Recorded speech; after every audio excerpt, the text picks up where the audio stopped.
All right, man. Give me your name and kind of what company you're with, and we'll kind of start from there, man. Sean Allen Clark, and I'm with Cacti Coffee Roasters. Nice. And how did you start doing that?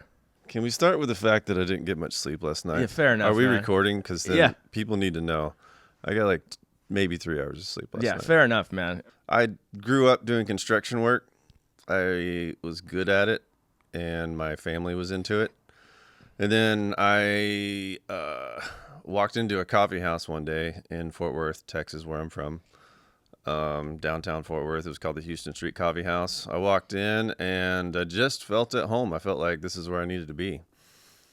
And even though it was a big pay cut because construction pays good, I was making good money, I was like, I just need to see this through. Mm-hmm. I think I was 23, maybe 22. Mm-hmm. I don't know. And so I asked for a job there, and can pretty much get a job as a barista. As a barista, right, yeah. I thought it was going to be a really hard thing to do, but it was pretty easy. Yeah. And they were like, can you talk to people? And I was like, no. They're like, perfect. You'll be in the back. You'd be great.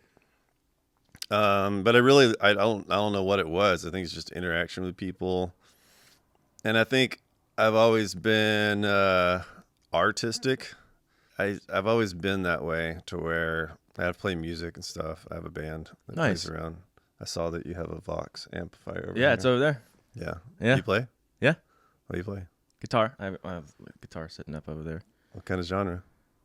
I mean, just anything that I could get my hands on, really. I mean, I started out playing punk, but then, you kind of like get a little older, and you're like a little more country, and, just stuff like that, or like, more ambient music, like Explosion in the Sky. Yeah, dude. Yeah, just kind of whatever. Cigarro, yeah. Yeah. Awesome. Stuff's beautiful. Yeah, I went to one of their concerts. Oh, really? At the Bass Hall in downtown Fort Worth, and it was freaking amazing. I'm so jealous. The Bass Hall is like this beautiful venue too. Really? Yeah, it's freaking insane. Incredible. I know they don't tour that much anymore, so it's like, I think what was it in the early 2000s? They were kind of like phasing out, right? Same with Radiohead, and I'm like, oh man, I want to go. But. Yeah, I have the worst story about that. If you don't mind. Yeah, go. Tangent. No, go for it. I was at the Cigarro concert, and for some reason at the time I was influenced by, like, I had a boss that was like, never pay full price for anything. Don't ever do it. Okay. And he had this whole principle. It's like, never pay full price for anything. Sure. Like, always try to haggle and get people down. And for some reason I like bought into it or something. And I was just trying it out, I think. And I was like young. And so like I was there, and the people from Cigarro were back there, like some of their like people selling stuff or whatever. They're merch people. Merch guys. Yeah. And the guy was like, I was like, how much for a t-shirt? And he's like, 25. And I was like, I'll give you 15. He was so shocked. But his heart was so good, they were such sweet people. Like their whole crew seemed like just sweethearts, that he was like, okay, I'll do 15. Oh my gosh. You just like Jedi mind tricked him into a cheaper t-shirt.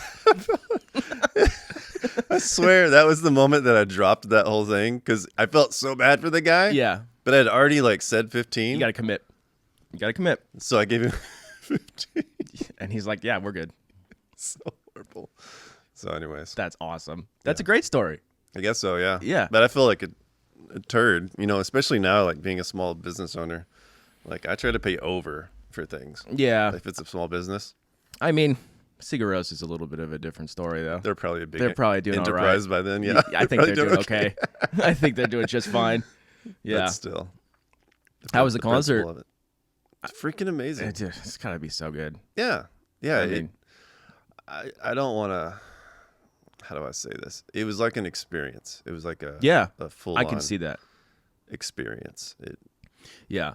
And I don't know. I was really close up too. You were? Mm-hmm. Oh, nice. Yeah, you could see them playing all the instruments and stuff. It's just amazing.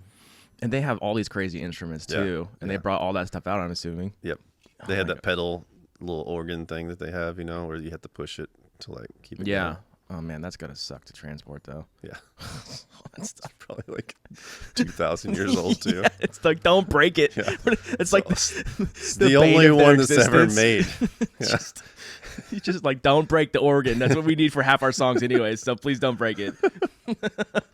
But now I play country western music, so I relate to you. Yeah, definitely. So you were in Texas and you're doing coffee or you were a barista, and then you're like, well, let's take it to the next step. Like, Yeah, I was just like, this isn't sustainable. Yeah, right. Like, And everybody gets that. Like, everybody knows that, like, being a barista it's hard. And so that's like I feel like one of my goals is to figure out, how do you make that whole thing sustainable? How do you make it to where a barista can, like, think this is a career, to bring it into a career somehow? Because I think it's possible. Yeah.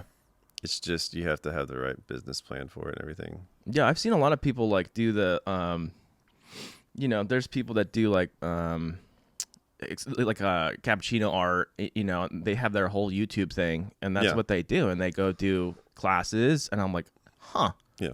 Really interesting. I don't think I would have chose to do that, but I mean, what are you going to do? Yeah, like once you either like end up like owning a coffee shop, which is, I think that's the goal of every barista probably that stays in it long term. Sure. And or I mean, if frick, I don't know. I think that's probably the goal. Yeah. Yeah, and that's kind of the best for like a business owner, is to hire people that want to own their own thing one day, because they're learning from you. It's as almost you're like growing. Yeah, it's like an apprenticeship thing. And as long as you as an owner are trying to help them get there instead of stifle them somehow, and think of them as competition or something stupid like that. Right. Because that's one of my big inspirations for coffee is this, or for where I want to go with coffee, is there's a documentary out called Jiro Dreams of Sushi. Oh yeah, I love that documentary. It's amazing. Yeah, it's like one of my top documentaries and that I love. And it's like, seems like everybody that works there thinks that they're going to own their own thing one day, and they want to do what Jiro's doing. Yeah. And they're learning from him. And it's like, I think that's the best model of like, and then doing it small and then doing it to the best degree that you possibly can. The best possible products. And just continually, hone that craft. Yeah. Which is amazing. And he feels like he's changed the game by just being good. Yeah. Because it's like he's booked out months in advance on reservation, and he gives you what he wants to give you. Which is sick. You come and sit down and you're like, this is what I have for you. You don't got nothing else. Yeah. That's what you get. Exactly. That would be cool. I dream of doing something like that, where I'm like, reservations and, you come for a coffee experience. That'd be cool. Yeah. So between, a regular old coffee shop, and you get your stuff and you go and whatever, versus an actual kind of more tailored experience, you're going to have to, come up with something that, I'm sure you can, but come up with something more that the people are going to want to pay for, right? Like an experience, or just something that you make that's a little different, or just like, hey, this is the best freaking thing that we can make here, and this is what you get. Yeah, I think the second one. Yeah. Yeah. I mean, I don't know. I'm just guessing, I think it's like, I don't know, man. A combination in a way, and that's what I do at my shop in Pismo. I usually am like, to a degree, I don't do reservations or anything like that. Right. But like, if people come up and they're like, I don't know, give me whatever you want to give me, Yeah. Which is like a lot of response, because they know that we're trying to do a good, like a high quality product. And people are smart to do that, because then you're going to get something better, usually than normal. Right. But I always hit back with like, well, what do you normally drink? Because I don't want to give you like an iced Americano if you want milk, or if you want it to be hot. Like, I don't want to give you something that's just going to totally throw you off of what you normally do. I like to ask people, like, what do you normally drink? And then I'll try to elevate that to a degree that like is crazy good. Yeah. Right. So how did you learn how to do like that? Like, how are you, obviously as a barista, but I'm sure other things come into play as well, What do you mean? I don't know. I don't know. It's like because it kind of sounds like it's coffee, but it's also kind of like someone's making a cocktail for you. Kind of thing. You know, it's not a cocktail, but it's like I see what you mean. Yeah. I think there's all these movements within coffee. Mm-hmm. Within coffee, there's like first wave, second wave, third wave coffee. And then everybody talks about like, what is fourth wave coffee? What is fifth wave coffee? And all that stuff. Yeah.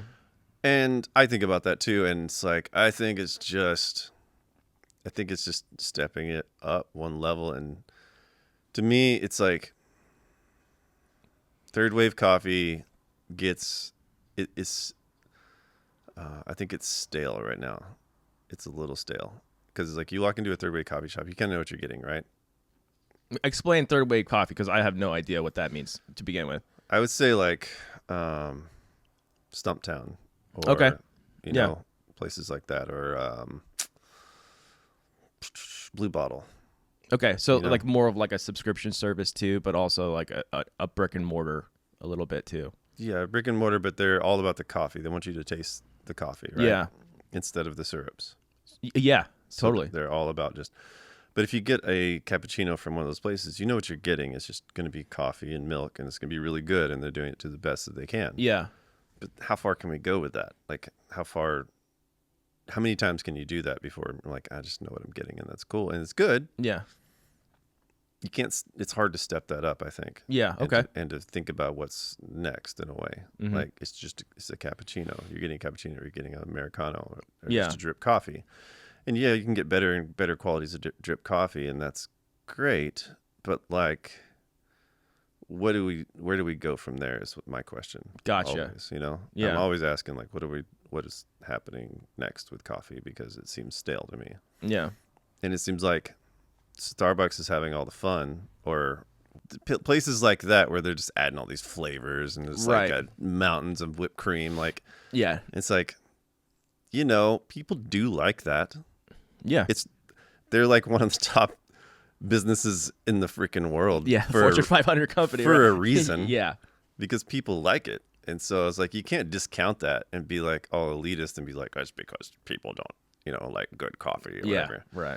I think people haven't been exposed to really great coffee sometimes.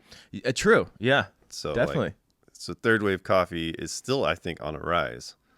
I think like third wave coffee, tons of people don't even know about like good tasting coffee. Yeah. I mean, people all the time, they're like, I don't like coffee. And they'll come into the shop with their spouse or whatever. And then they'll be like, are you going to eat anything? Like, I don't drink coffee. And I'm like, okay. And they're like, think it tastes like crap. I'm like, okay. And so I'm always like, I think you don't like bad coffee. True. I would agree with that. Yeah. Yeah. Like if you ever had some coffee that blew your mind, you'd probably change your mind on it a little bit, you know? Definitely. Or if you just like, you're tasting coffee and it tastes like cigarette, like somebody flicked a cigarette in it. Yeah. Like that's gross. Not so good. Nobody wants that. No. Yeah. I mean, I would definitely agree. Like, and you know, when we travel, we try to get some good coffee places. Like when we went to Seattle, it like definitely opened me up. I was like, wow, the coffee here is ridiculous. Yeah. It's so good. And everywhere is good. Yeah. That's what's like amazing. I'm like, man, it's kind of crazy how many good places are there. Whereas like here, you're like, you know, maybe this place or that place, but it's like, no, everywhere is it's great. Good. Yeah. Yeah. I don't think I had a bad like cup of coffee out there. Yeah, they really care about coffee up there. I mean, among other things. I will say I think this area is pretty good though. Yeah, I would agree. Yeah. Yeah, I would agree. Compared to like, I mean, like I'm from the South, and so it's like, we're not doing great down there with specialty coffee, I think. Yeah, I mean, they got other things down there. There's Onyx, and there's like smaller guys in like Austin and Fort Worth and stuff that are doing, but it's like not like the West, like the West Coast. I think it's just money too. Yeah, true. It's like the West Coast has so much dang money. Yeah. And it's like they like want to heighten their coffee experience or whatever. Yeah. But I do think that like the cost, I see a lot more customers from Texas and from like Tennessee and all this stuff. And I think that the third wave coffee thing will eventually sweep the country. Kind of go east. I really do. Yeah. Yeah.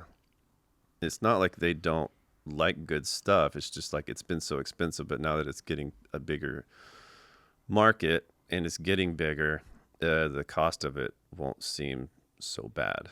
Yeah. I think the cost of it will be relative, Relative. Yeah. And I think once people in Texas discover that and they'll want better and better coffee, I think third wave coffee is going to blow up still. Yeah. Even though you think it's like a little stagnant, there's just something that needs to happen with it inside of that third wave. Yeah, and I think that it needs to be a little bit funner. Yeah, I guess it is a little sterile.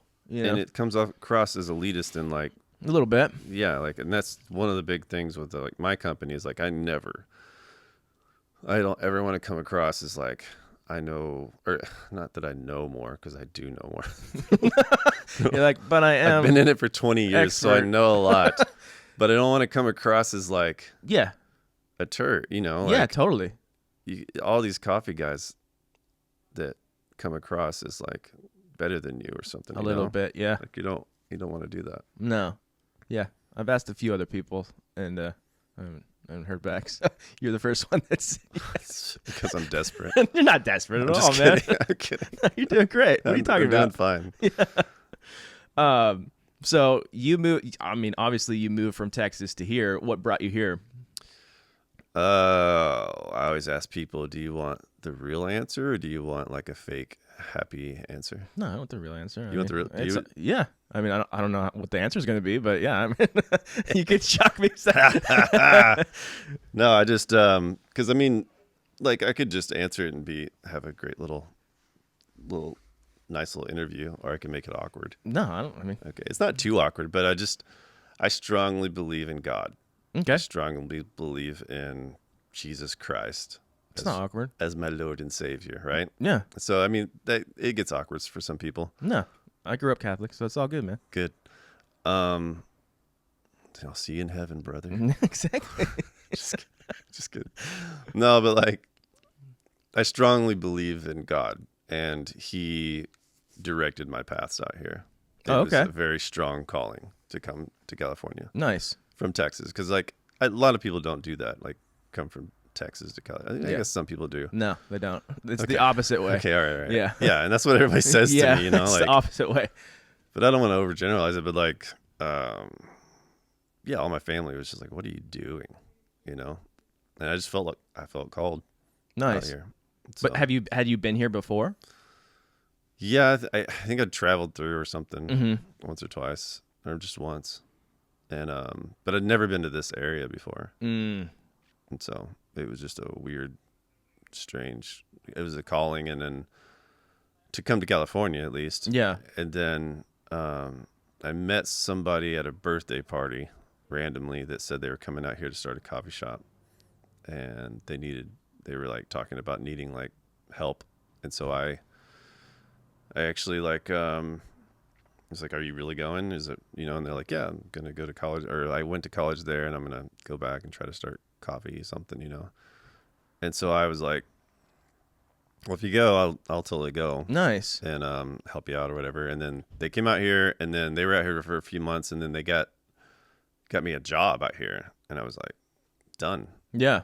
So I moved out here, and then I lived actually behind Brew coffee shop. Oh, here. In Tascadero. Oh, nice. I lived right. I don't know if they're supposed to. I'll say that I lived around Brew.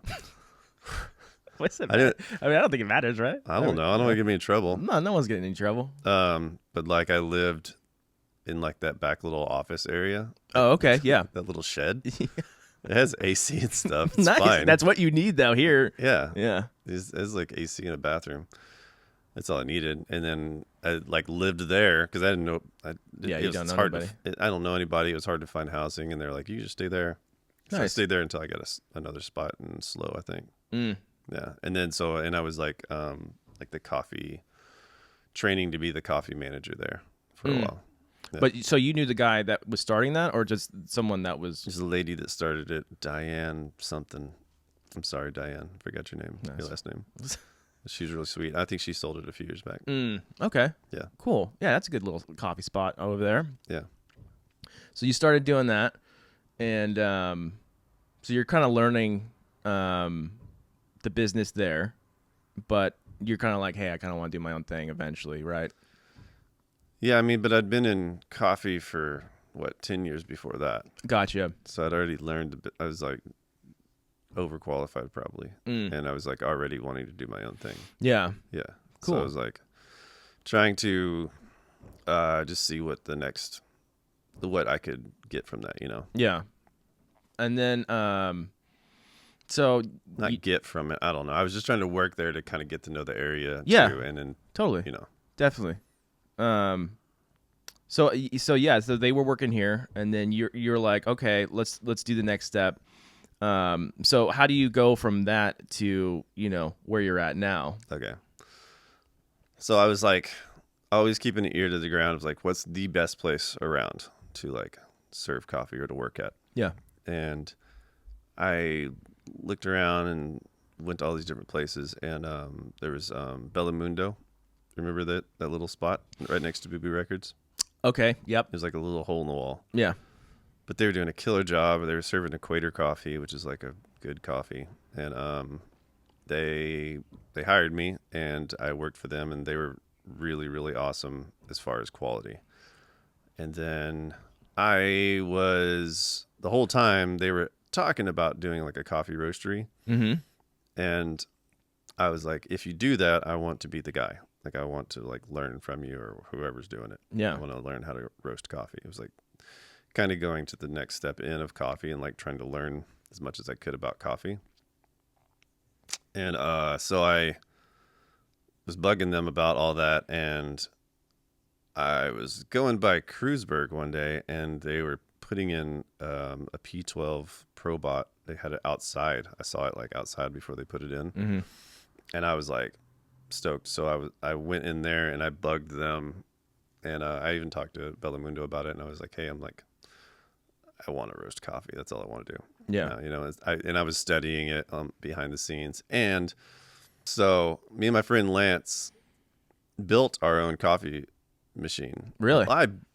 I mean, I looked it up and built the machine, but yeah. me and him, he helped me by like, he helped me a lot. And we used his backyard, and we used his, you can build a roaster in a barbecue grill.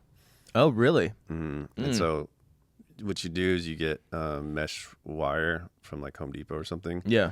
And you basically build a cylinder to where chaff can escape it. Chaff is what happens when you roast coffee. It's like the outer layer of the silver skin of the coffee. Okay. And it starts to like flake off of the coffee. Yeah. When it's green. So green coffee, you have the chaff on the outside of the silver skin, and it like, as you roast it, that comes off of the coffee a little bit, and then that gets to like the seed of the coffee. Yeah.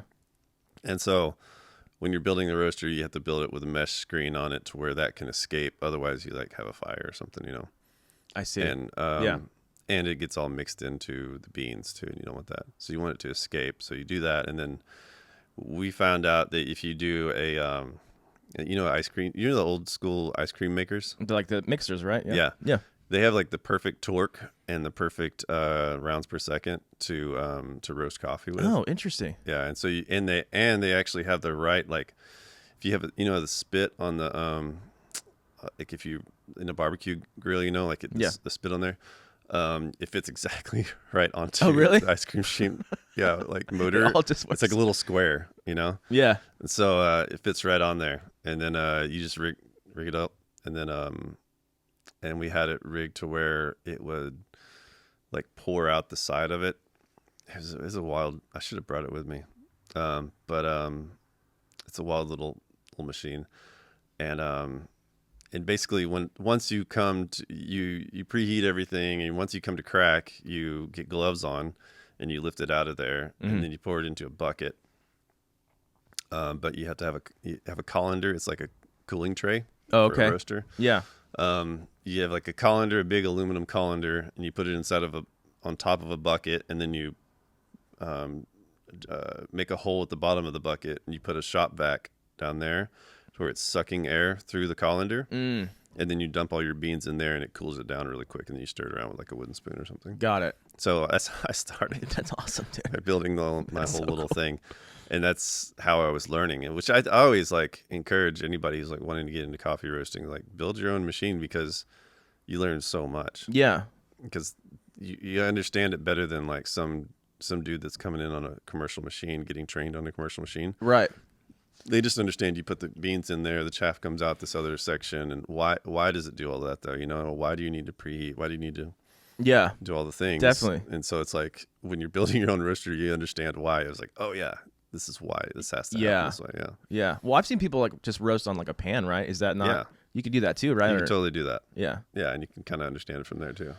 Yeah. All right. Well, you started doing that, and then That'd be a cheaper way.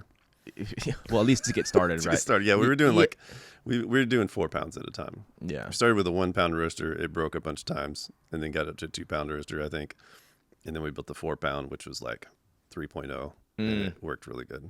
So where were you getting the? Oh, go ahead. Sorry. But that's how I was.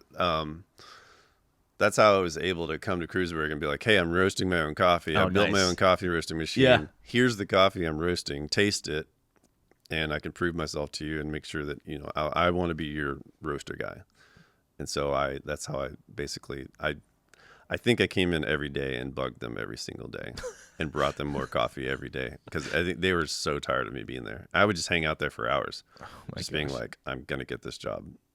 And then finally, did they have somebody that was already doing it though? No, they didn't have anybody. Oh, and I knew that somehow. I don't know how. I think I was just hanging out there long enough. You're like, no one's working on this thing. Yeah, and also I did construction when I was growing up, and their roaster was half built, and I was like, I'll help you build the rest of the roastery, and then I'll freaking roast your coffee for you. So that's interesting. So they bought a roaster, but they didn't have anybody to run it.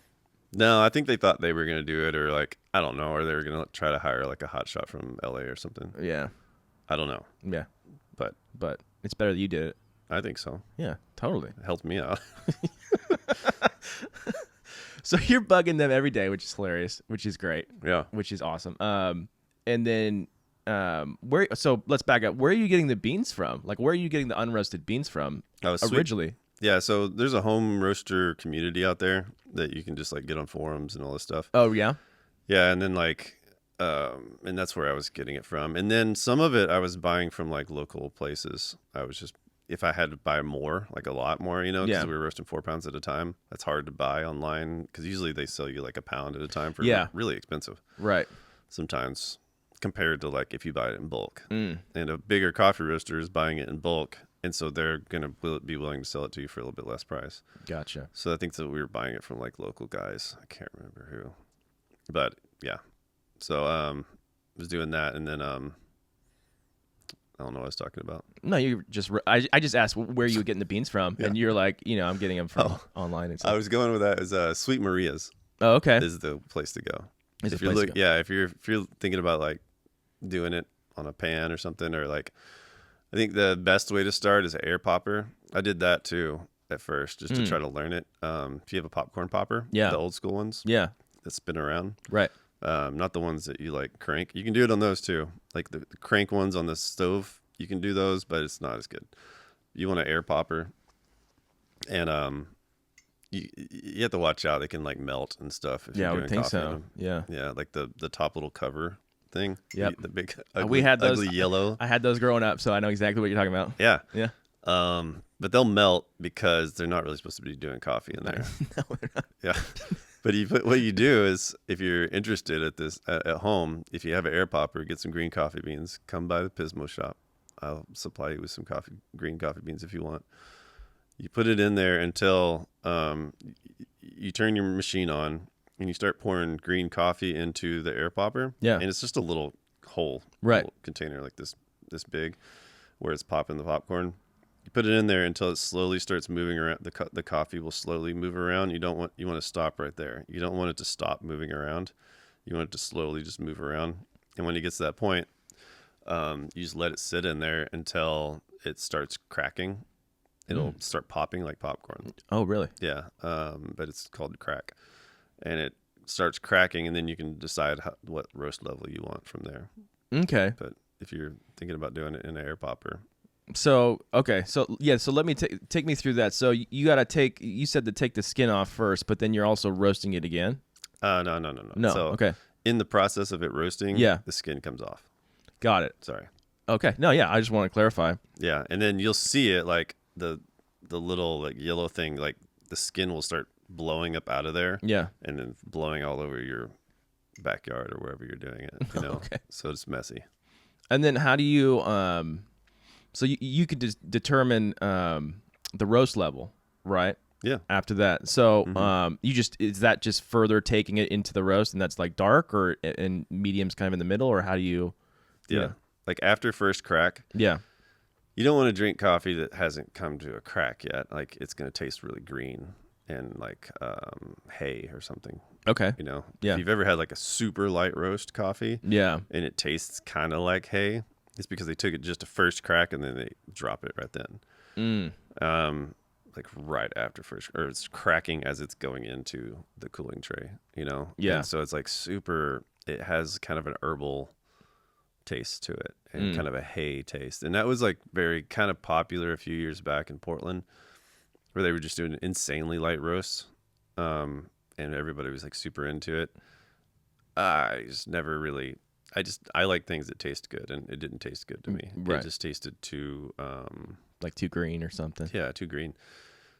So if you take it a little bit further than that and just let it get a little bit of color on it, it's caramelizing, Yeah. which adds sugars. And so it's like, and then those sugars start to turn into like really caramelized sugars after you take it to a super dark roast.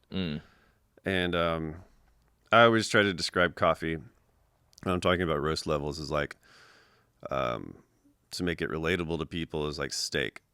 It's like if you have let's say you bought I say this to try to describe the quality of the coffee that I'm roasting and why I don't do super dark roasts, is that if you bought a $7 steak from Vaughn's and then you cooked it and you took it like super, well done. Yeah.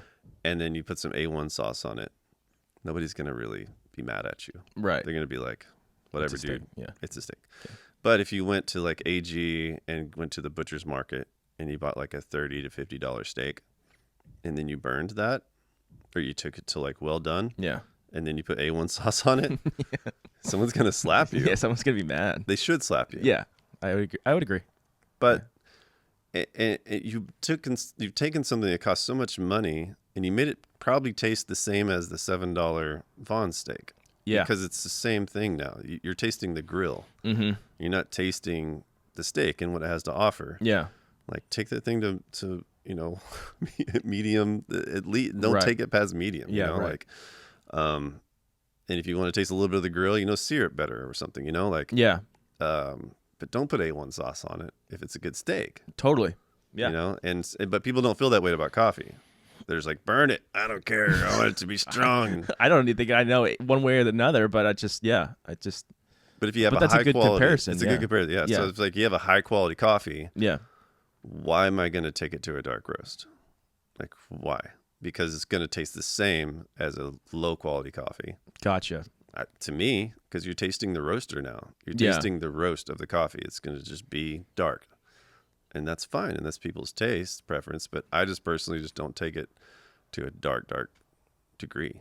Gotcha. Because I don't, it's a waste. It feels like a waste. Yeah. You did all this work and you're like, well, yeah, I'm kind of killing it. Yeah. I've done it once or twice as an experiment and stuff, Yeah. and I've taken coffee a little bit darker for some people because that's what they really, really wanted. Mm-hmm.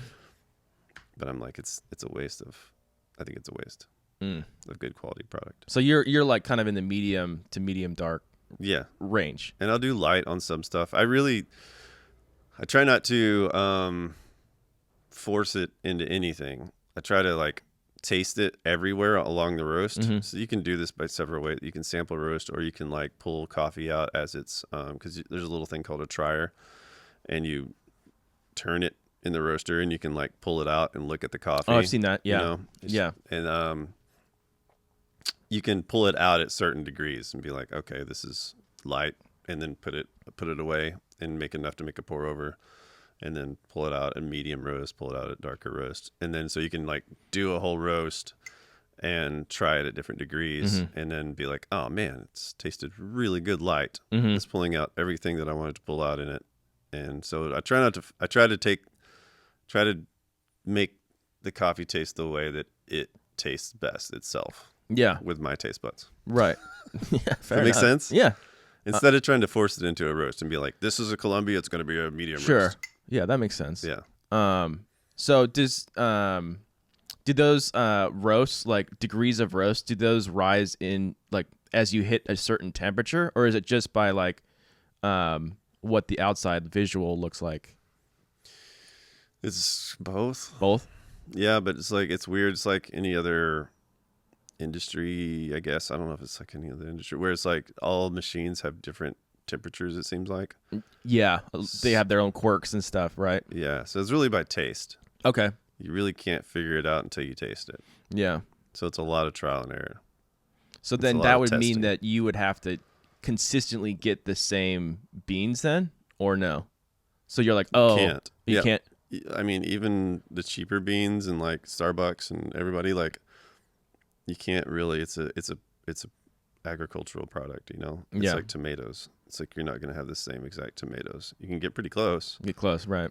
But you're not going to have the same exact one, and somebody's not going to pick it at the same time that they did last year. And then how long is it sitting after it's picked? Yeah, you know, it's like asking a chef to make you the exact same meal that he made you last year. Right. Like, you can get pretty close, right? But you can't make it exact. And with coffee and roasting it, you're dealing with so many factors like moisture level in the coffee bean. Yeah, right. When they picked it, how they processed it. Did they process it different this year? Like, did they pull it off the trees too fast? You know, like all that stuff. Yeah, weather. You know. Yeah, weather. Yeah, like insects. You know, like the whole thing. Like I know that, like Brazil's has a rust problem. You know, like Brazil supplies like 40% of the world's coffee. Okay. They're like huge, and they have like a big like rust problem, and it's like a disease that comes on coffee plants. Okay. And it like looks like rust on the leaves, you know, and it just ruins plants. And so it sucks for coffee roasters because it kind of drives the price up because it becomes more rare, more rare, and they supply so much of the world's coffee that it drives coffee prices up. Yeah. So they're trying to like, you know, get as much as out of it as they can, I guess, but you know, they can't give as much if there's a bunch of issues, you know. Yeah, if it tastes weird or if it's having a problem or if the plants aren't healthy. Yeah. So with that, are you like having to use different suppliers as well? Because you're like, in case something happens or, you know, anything like that? Yeah. I have 3 or 4 different suppliers that I choose from. Go from? Yeah. And have you like visited their place or anything? Or? Yeah. Oh, nice. Yeah. It's like a chef. Like chefs are going to source from, like a good chef should source from 3 or 4 different places, I think. Yeah. You know, right. You have your favorite one, but if they don't have it, then you go to the next one. Go to the next one. Yeah. And you've like made obviously relationships down there and all that good stuff. And, you know, you've seen their plant and everything. You're like, oh, like this is, you know, kind of what I want. Yeah. Well, it's the coffee traders that I'm going to. I haven't gone to a farm. Oh, okay. Got it. I want to go to a farm. Yeah, that'd be cool. That's my goal is to like, I want to, I have all kinds of crazy plans for that. Yeah, that seems to be fun though. We went to one, a small one out in Hawaii. I don't even know if they actually roasted there, but there was like there's a bunch of little coffee plants there. Yeah. And I was like, this is really cool. Yeah. And Kona coffee is a big thing. Yeah, and then the coffee was great. And, yeah. You know, there's chickens running around. That's cool. You're like, I'm just hanging out with some chickens, drinking my coffee. There's no predators for them. They're just, and they know. So, it's cool. I'm like, this is Hawaii. This is Hawaii for sure. It's awesome. Is there anything that you're wanting to do, like as far as like getting new products in or anything? Like, because like in the beginning, you were saying like, oh, I kind of want to customize, you know, the drinks to people. Are you kind of working on that too a little bit? You know? Yes and no. I mean, it's like we really honestly, it's kind of a cool experience in Pismo. Yeah. Like, it's really fun because we really try to be as individual as we can and to really make you the best thing that you could possibly want, you know? As far as coffee, we want to give you an experience, and I think that it is. Like right now, we just have a set. We have a secret menu. A secret menu. Yeah, that's right out there on the top of the thing. It's a secret. Everybody thinks we just make a joke of it every time.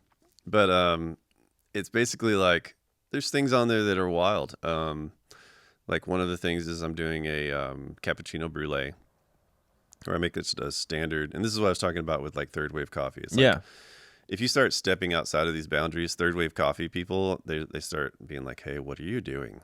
Like, why are you adding things to the coffee? And it's like, it's because it's fun. Right. It's fun. And we need to like experiment with things and flavors and have fun with it. And so like I make a standard cappuccino, a specialty cappuccino, just, the way it should have been 8 ounce cappuccino. Yeah. And then what we do is put raw sugar. And we wait for it to settle for a second because the milk settles. It gets a little bit harder on top. And then you sprinkle a little bit of raw sugar on top of that. And then we have a torch. And we torch it just like a creme brulee. Oh, nice. And then I heard from a chef, like a high-end chef guy, that like on top of brulees at higher-end restaurants, you put a little bit of lime juice on top of it. Oh. And so we put a little bit of lime juice on top of it. We cut a lime, squirt it on top of there, and then we line the side of the rim with lime. So we're doing crazy stuff. Yeah, that's awesome. Yeah. So where are you coming up with that? My brain. Your brain? Are you like looking at stuff, or are you like online, or you're like, hey, that would be cool, or that would be, you know what I mean? Like, I try to think of cool desserts that I like and that are fun. Yeah. And things that are fun for people to watch too, and do that. Yeah, because a creme brulee is like pretty accessible. Just about everybody knows what that is, right? But you're like, I haven't seen it done this way. Yeah. Yeah. And you probably have friends that like are good cooks and they've made a creme brulee in front of you and you're like, this is so cool. Yeah. And if you're having it on top of your coffee, it's insane. Yeah. It doesn't take that long. I mean, I don't think other places could do it. We just, when you come to this Cacti Pismo shop, it's like you're going to have to wait for a second. Yeah. Like you have to know that it's going to be a minute. But we get a lot of tourists and they're always on vacation. So it's like, they don't care. Yeah, right. If people are on their way to work and I'm bruleeing atop of it, might be a problem. They're going to leave. And that's okay. That's okay. We do get some of those people. And I'll tell them wait time sometimes. I try to be nice and courteous about it. But I'm like, it's going to be a second. Yeah. Because I'm going to take my time on this person that's in front of me and make sure that they're having the best experience that they can. Which is, what anybody wants, really. For the most part, unless you're on their way to work, I guess. But yeah, unless you just want to go to 7-Eleven, which is fine. Yeah, it's also fine. Yeah. So you know what you're getting. But you're a local coffee shop, so you got to do something unique in that way, anyway. So Yeah, and I like doing it. It's just fun coming up with it. And the other one we have is an iced Americano. Iced Americano is my favorite drink. And we actually, I heard a name for it the other day. I didn't know that it had a name, but it's called an Americano. And but you basically get your steam wand and you shoot a little bit of air into it you make an iced Americano, make it a little bit shorter than you normally would. You put it into a milk pitcher. Okay. And then you shoot a little bit of air from your steam wand into it. Yeah. But you don't let it get hot. You just like shoot air into it and aerate it a little bit, and then you pour the whole thing on top of ice. It's really good. And it's really smooth. And then we take that, which is already great. Yeah. It's smooth. It looks like a nitro cold brew, but it's an Americano. And you put that inside of a glass globe that I have. And then we smoke it with different like wood cool. chips. So I have like oak, cherry, pecan. Man, you're a wizard. And that's what, and people love it. And they're having a great time with it. And then even like specialty people that come in, because people hear about them doing crazy stuff, or they'll just like see that specialty coffee or a roaster, and they're like, they want to come in that are in the coffee industry.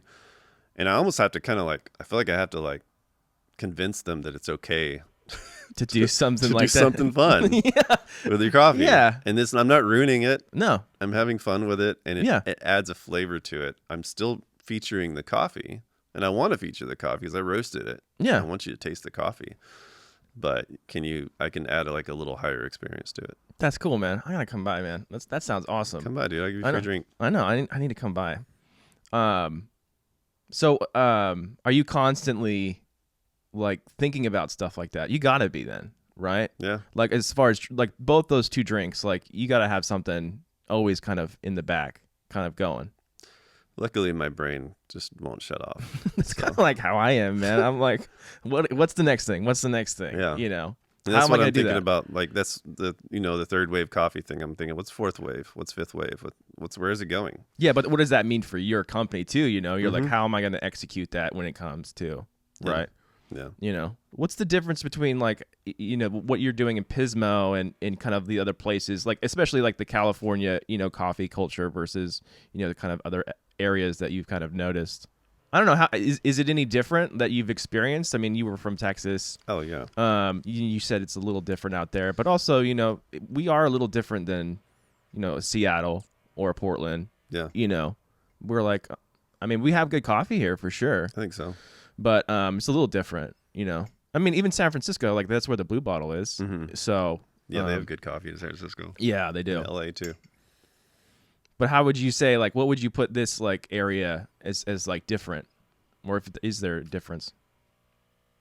I think it's still growing. Yeah, Like, and I think a lot of people from LA and San Francisco have moved here, and Yeah. so they're bringing that culture of like appreciating coffee more. And I don't know. I think that we already did appreciate coffee though. yeah. I think it's like, yeah, yeah. I don't want to say that. Then I take it back.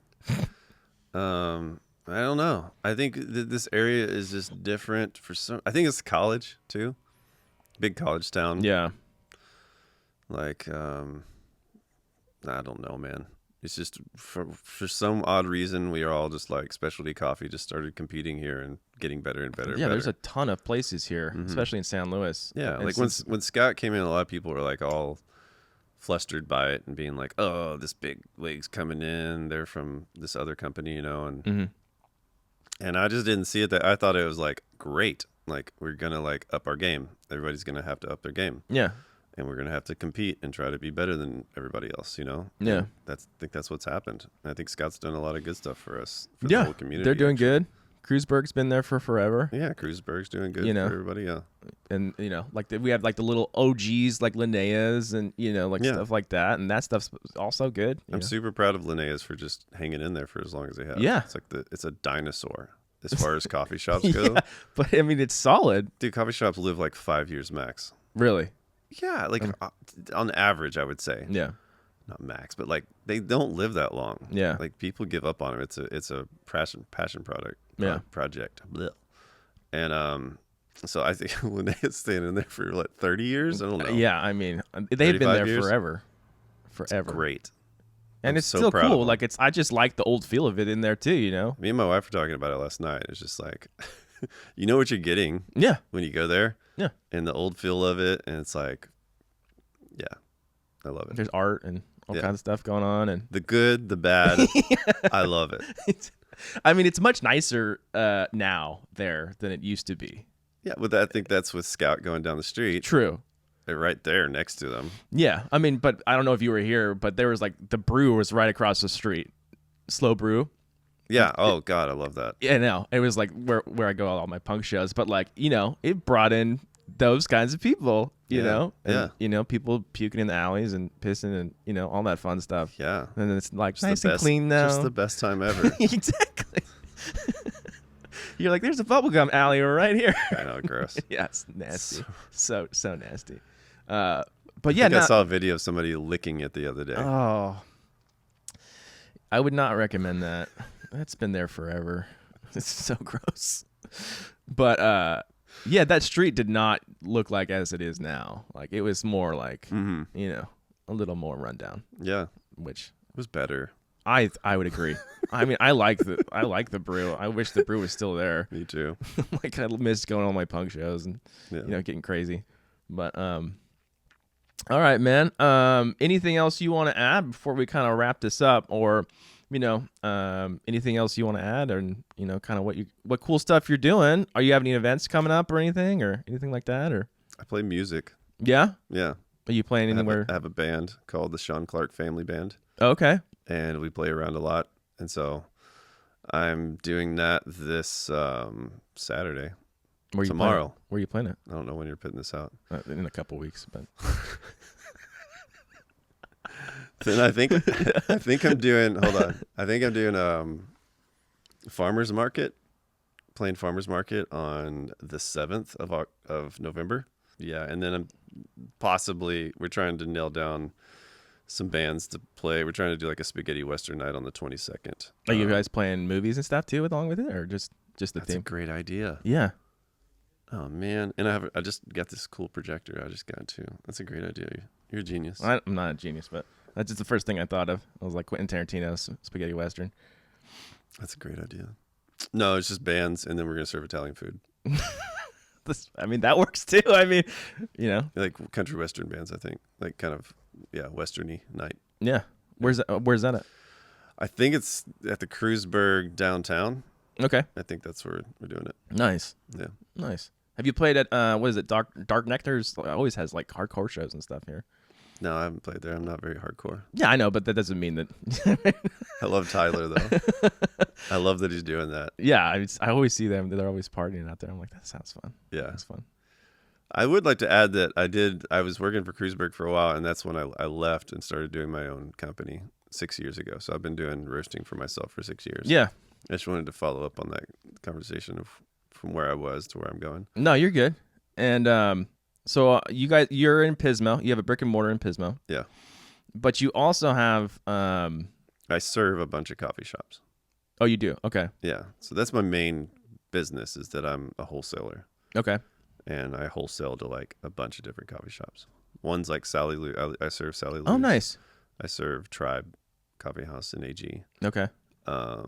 Cambria Coffee Company in Cambria. Yeah. And then just a bunch of little small retail places around.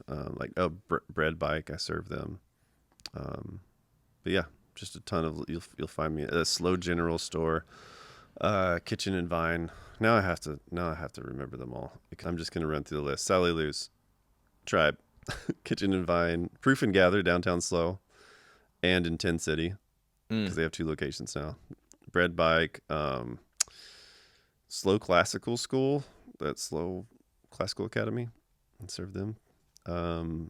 Story Labs in Tascadero, Giddy Up Hut, Lincoln Deli, Dell's Pizzeria, Harvest Church, I serve them. Apple Valley Barn, just a bunch of places, man. Edo, yeah. And then True Earth in Cambria. Yeah, I think we've gotten stuff from Edo from you, definitely. Oh, sweet. Yeah. So you've had my coffee. Yeah. Oh, yeah. Sweet. Of course. Thanks, man. Appreciate that. Support my family. You try to. All right. And you also have I think I did see on your website you have a subscription. Oh yeah, that's my retirement plan. Yeah, I would think so. It really is. Yeah, because it's going so good. I love it. I love the customers on there. Like, they're so regular, and I occasionally like put little stickers or something inside the box with the coffee, and try to like make it fun for everybody. And I plan to like up my game later on and try to, but I started it during COVID. Yeah, because I was just leaving it on people's doorsteps, and then I was like, it turned into a thing where I was serving a lot of people on their doorsteps, and I was like, this is cool. And then so I turned it into I found a subscription thing where you can like sign people up for subscriptions, and it's like secure and everything. And so I just started doing that, and it's turned into a cool thing where I have a goal. If I hit this certain number, you'll never see me again. Oh yeah, I'm gonna move to Montana and live. Montana sounds fun. No, a little cold, but it's a little cold. No, I don't know where I'll move out in the middle of nowhere. No one will see me again. I'm gonna roast coffee, and then I'm gonna just ship it out to everybody. It's gonna be a coffee hermit. Yeah, that sounds awesome. Yeah, I'm just gonna walk out there in my pajamas, roast coffee, put it in boxes, and try to make it the best as possible for everybody. Yeah, but that's when I get older. I do plan to do that. That sounds awesome. Yeah, putting the seeds in now. Mm-hmm. Yeah. So if they wanted to sign up, how you just go on the website? How does that work? www.cacticoffeeroasters.com. And then how does is it monthly? How is that delineated? It's choose your own adventure. Yeah. It's you can do weekly. You can do 2 bags a month. Mm-hmm. You can do 2 pounds a month. You can do 2 pounds a week. You can do 2 pounds, whatever. You can find something that fits you. Whatever. Yeah. And then you can cancel at any time too. It's like start it and stop it. Right. And then you have like your own custom, your roast blend on there too, right? Like I think I said Roaster's Choice. Roaster's Choice. That's just like I have a bunch of coffees that I always will have on there. Yeah. Like that, I keep those in stock all the time to make sure that I have them. But then I will get like special coffees. Like right now, I have a Panama that I'm like insanely excited about, and it's like my favorite coffee. I love Costa Rica a lot, but like Panama is like I think it tops it a little bit. And I have that right now, so I just sent that out to all my like if you pick Roaster's Choice, I'm going to give you the best one that I think. Or if the Colombia happens to be like a really great one that week, I'm tasting it and it's like this is amazing. I want to give that to you. So. The Roaster's Choice is the one to go, I would say. Okay. If you're like really. Yeah, if you're looking for like some crazy different stuff. And I've even done stuff where it's like, I did a Costa Rica natural where it tasted like strawberries and chocolate. And it's like crazy. Wow. You know? Crazy. Yeah. You're doing a lot of stuff, man. I try. Does it show on my face? No, it's okay. All right. Well, I mean, let's wrap this up. You probably need a nap, so we'll get. Maybe not. Maybe you won't get it. But anything else you want to add, and then we'll plug your stuff, but I'll also plug it when I post it as well. So I don't know, man. Just that's it. Yeah, I have nothing else to add really. Yeah, Cacti Coffee. And are you on Instagram as well? Yeah, same Cacti Coffee Roasters. Okay. And you have a brick and mortar in Pismo, and killing it. Get some specialty drinks there. Yeah, you guys are cooking up. Yeah, and I have two amazing people that work there. There's Neil and Nate. And right now I'm just down to 2 days a week. I only work there 2 days a week. So I work on Tuesdays and Saturdays. So if you want to come see me, Tuesdays and Saturdays. Yeah, come on those days. But it's open most days. Every day. Every day. But I only open until 12. You're only open till 12. Got it. Because like when I first started doing it, I can't run that and run the coffee roastery, but it was such a good opportunity that I was like, I have to do this. This is really fun. Yeah. And it was making money, so I was like, got myself into it. And then, I looked at all the numbers, and it was like, the numbers just fell off after 12. Like I could I see. Probably leaving a little bit of money on the table if I could stay up until 3 or 4. Yeah. But after 3 or 4, people are not buying coffee. No, they're not. And you can buy bags of coffee from the surf shop that I'm inside of at any time that they're open. They're open till like 8 o'clock at night. Oh, nice. So you can buy bags of coffee from the shop at any time. But I only stay up until 12. Serving drinks. That's awesome. Because it's just the numbers didn't add up for me to do that, and I have to run a whole roasting company after that. Right. So it's like it wasn't making sense. But now I'm down. I got 2 people there, and I'm only working 2 days a week. It is possible in the future that I'll extend my hours just a little bit longer, as long as the numbers make sense. Yeah. Definitely. Sweet, man. Well, anything else? I'm gonna wrap this up. It's been great. I just want to preface it with 3 hours of sleep, everybody. I just didn't want to cancel. No, it's all good, man. I hate PG&E. I think it's a monopoly. Is it a monopoly? I think it is. Is it so I think that's illegal, right? I don't know. I would like to say that I think PG&E is the worst company on earth. And I hope that no, I'm just kidding. No. But what in the world, dude? I don't know. It's got to be monopoly, because where else are you going to go for power around here? Yeah. Other than solar. Yeah, but that's still plugged into, if you work for PG&E, I love you. But keep my lights on, please. But somehow sabotage that company to where it goes down. I'm just kidding. I think I should end it with that. I mean, that's great. Okay. Okay, perfect.